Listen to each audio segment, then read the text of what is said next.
It's funny, as she was singing that, and I thought about that lyric, and it occurred to me, actually, what the world has right now is love. Just many of us don't know how to use it. And I love that Stacy pointed out, it's in this room. You know, I think a lot of the world could use more laughter. Yeah. Yes. You know, to laugh at some stuff that we take so seriously. And this talk today I called So Many Things We Can't Control. And I don't know about you, but I'm a little frustrated about some of the things I can't control, like you. We're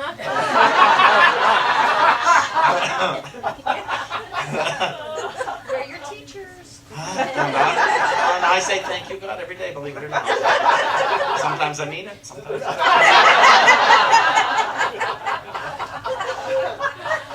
So, you know, the serenity prayer. God, grant me the serenity to accept the things I cannot change, the courage to change the things I can, and the wisdom to know the difference. And it took me a long time to, I thought, what does that mean really? I mean, it's a nice prayer, but what does it really mean? Grant me the serenity to accept the things I cannot change. For the longest time, I didn't know it meant you. You are what I cannot change. Grant me the serenity to accept the things I cannot change. It's you. And the courage to change the things I can, me. That's what I can shift. That's what I can change is me. And the wisdom to know the difference. And that's where we get really confused. You know, how often, if they would just be different, I could be happy. I could be happy. We went to see the show Not That Jewish the other night. A one-woman show, Monica Piper. It's about her life. And she talks about her second husband. And she said, it would have been perfect. I could still see how it would have been absolutely perfect if only he had been an entirely different person.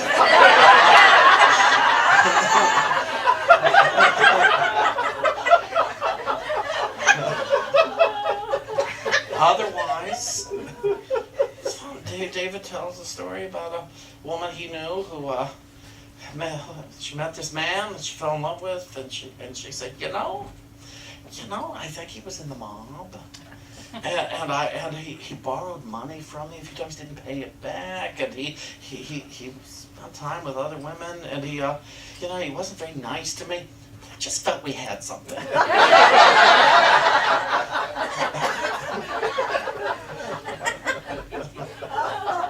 So many things we can't control.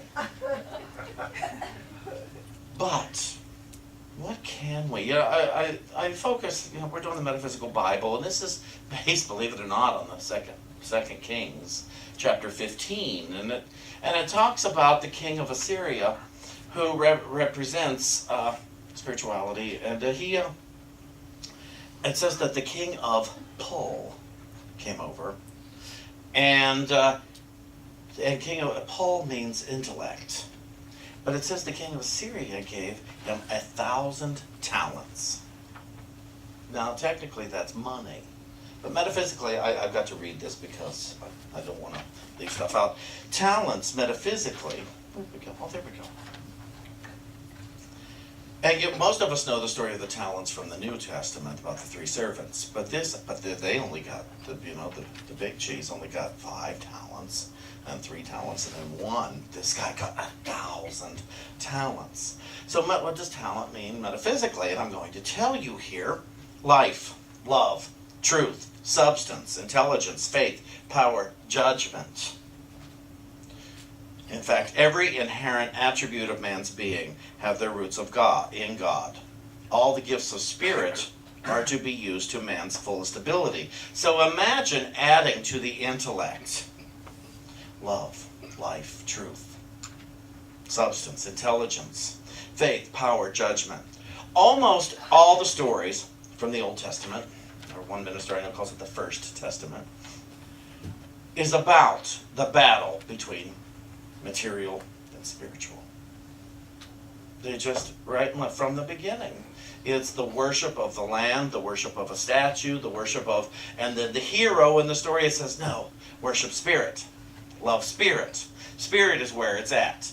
Spirit is the truth that you want. Spirit is what you're seeking, not the blessing of a statue, not the blessing of a cow, not the blessing of the land, not the blessing of money. What you want is the invisible.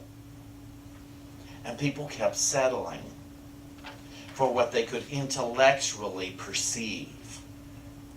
Because what they can't intellectually perceive is a little frightening. It's a little horrifying. Even now, would you say? You know, that invisible presence, it feels like it can't be counted on. And so why should I rely on that? Even though everyone in this room at least once has proven the invisible more powerful than the visible. You know, it often happens while you're taking a class or something and all this great stuff happens. You know, has that ever happened? You've taken a 4-week, 5-week, 12-week class, whatever, and all this amazing stuff happens while you're committed to it, early sobriety, whatever it is. You know, it's, oh my gosh, my life is changing. Everything is wonderful. And you get it all together and you have everything you want, and then you go back to the materiality. Your faith goes back into what's wrong in the world. Your faith goes over here. What are you doing to me? And what are you doing to me? And what are they doing to me? And then it falls apart. And you wonder, what happened? What happened here? I was recently at a 12-step meeting. I don't think I'm breaking anonymity here. And it was on the 11th step. And the 11th step says, we sought through prayer and meditation to improve our conscious contact with God, praying only for God's knowledge, or only for knowledge of God's will for us, and the power to carry that out. Now, a lot of us, you know, I say a lot of us, I'm not necessarily in this room, but in the world, really are not interested in God's will for fear it may not align with what I want. And so, because what I want is you to change, so I don't have to. Really, that's what it comes down to. Don't get in my way of my thinking, because then I'm going to have to change. I'm going to have to shift. But anyway, this woman was speaking on it, and she talked about how in the beginning of her recovery, the first 8 years, she became a poster child for 12 steps, and everything shifted a lot. And then suddenly, there was something missing. Something radically missing, to the point where she just thought it would be better to die than to move forward. That's when she drove across the bridge and stopped in the middle and contemplated jumping, because she was so bereft. It's not that life went horribly. She didn't lose her money. She didn't lose her family. She lost herself because she had not been seeking the will of a higher power. She had not been seeking the light. She had been running on self. Self will run riot, thinking she was her source, rather than an invisible presence being your source, rather than everything being the source of good. And standing on that bridge, she realized, oh, wait a minute. I don't have to do this. There's another way. And I've been hearing about it in meetings for 8 years. And I was taught that the will of God is for me to be happy, joyous, and free. And the will of God for you is to be happy, joyous, and free. And then you say, how? Well, keep it simple, they say. Keep it simple. Quit trying to figure it out. You don't have to. It's already figured out.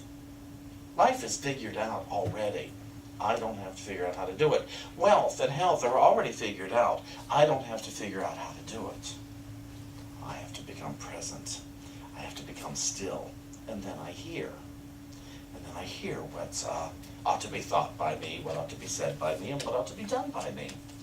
And so, if I'm on board with the confidence, God's will for me is to be happy, joyous, and free, now I'm going to go play. Whatever that means. And play could be doing hardcore service. It could be going to the casino, whatever. As long as you're not turning whatever you're doing into your higher power. God is not a spiritual doing. Spiritual being. We are spiritual beings. We're not human doings. We're human beings. And so to be within spirit, within being, as it were. And so this woman, she talked, and she said in her life, that instantly turned to glory again. As she worked her 11 steps. She could daily, all day long.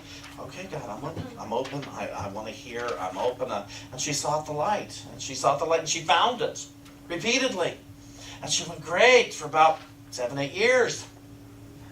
Then she had it together. And she stopped seeking again. And her light dimmed. And I don't know how many of you have had that happen in your life, where you have found the light and it was brilliant, and then you let it dim. You forgot the source of the light, and you started to think you were. And life's painful.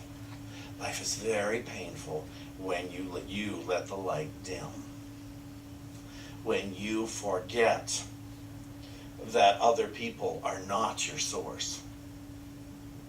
When you forget that the ground you walk on is not your source, and the weather out there is not your source, and that your money is not your source, and your employer is not your source, and your minister is not your source, and when you forget that your body isn't even your source. When you forget, and you live it, now your life is running on intellect again, and a bizarre love of the physical, of the material. Oh, life hurts. Has anybody experienced that, where you've been so up with light and then you forgot? You stopped practicing what you knew to be true because circumstances became more important.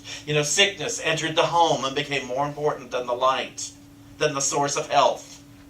Where poverty entered the home and became more important than the source of wealth. Where disruption, meaning appetite, meaning lust, meaning whatever, entered the home, and that became more important than the light and the source of your good. Where you suddenly were doing something you've wanted to do your entire life, be it performing, be it doing another job, be it, anybody ever gotten into a relationship and they became the source of your light? Yes. And then you wondered why you were bereft in a few months to a few years. It's like, oh, what happened to me? I just gave my whole self to this being who didn't want my whole self. They didn't ask for it. They said, please stop. It's too much of a burden. And you did it anyway. And then you resent them. And then you resent yourself. And then you got to go find the light again. Anybody who's ever relapsed in a 12-step program knows how hard that is. Because suddenly you got to go back to basics. It's like, oh man, I don't know if I can do that again. I don't know if I can count those days again. I don't want to go tell those people I forgot. Because suddenly those people have become the source of your bad. We went from this bad to this bad to this bad. Have you ever done that? Oh, now I'm in this bad, so I'm going to go over here to this bad and this bad. And we forgot about good. We completely forgot about good. How many of you are kind to yourself?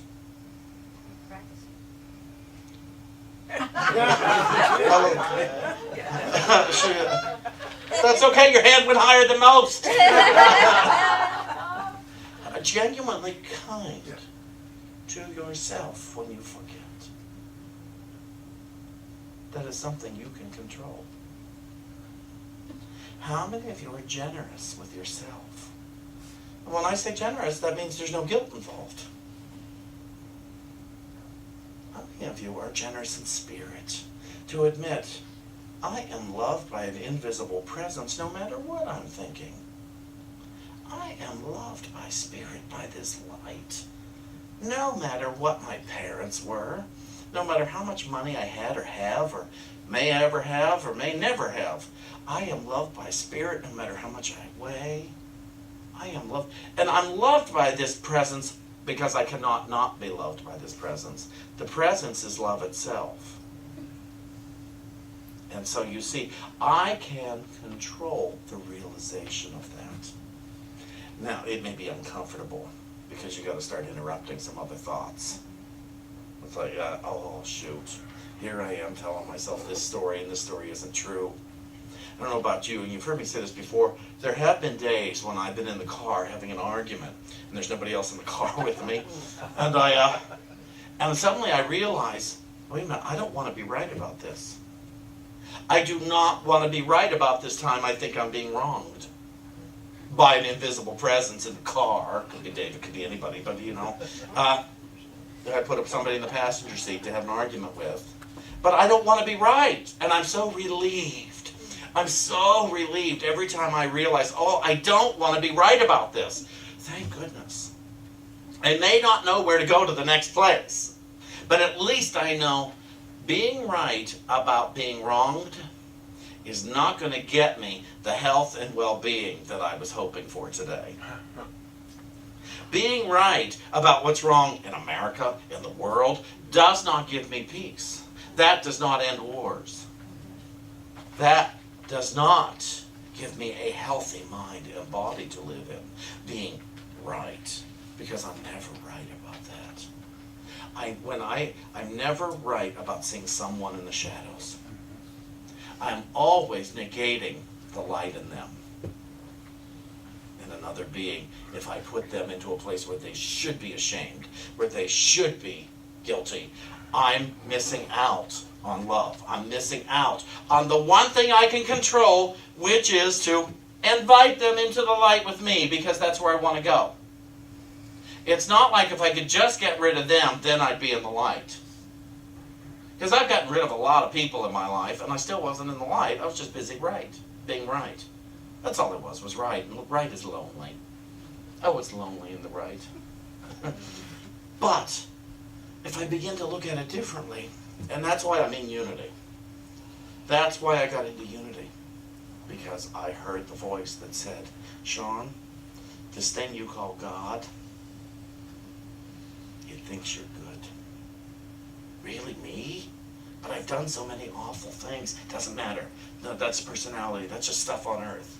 In the invisible, in the big, you're good in this presence. And what's more, you're going to always be good. I said, really, me? Me with all the stuff? Yes. Well, I felt such relief. And I said, but what about this one? Are they good too? Yes, they are good.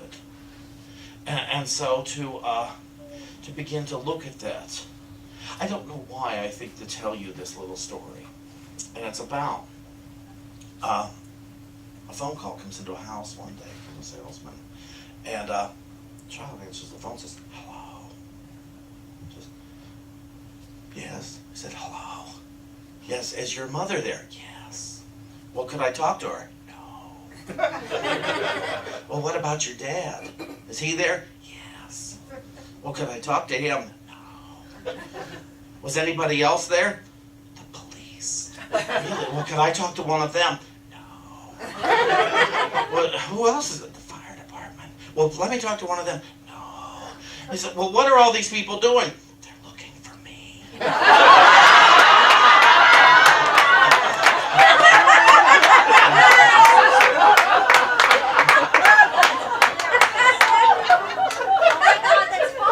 Think of it this way. Good is looking for me as much as I'm looking for it. Over here on this thing here is some of what Reverend Shawn has taught us in the last 10 years. Your joy is chasing you down the street. Your joy is chasing you down the street. Because joy is willing to inhabit you. Peace is willing to inhabit you. Love is willing to inhabit you. All you have to do is surrender to the one thing you can control. Be kind to yourself. Be generous to yourself. Give yourself every good thing you can do. I spoke at Gigi's mother's funeral the other day, and I spoke to her, she and her brother, and I said, be as generous as you can with each other through this. Take every chance you can to love rather than to be right through any of this process. Because I think a lot of siblings sometimes forget that this is our chance to love, not trying to get everything we can. What can we give each other that doesn't cost anything? What can I give myself that doesn't cost anything except my opinions?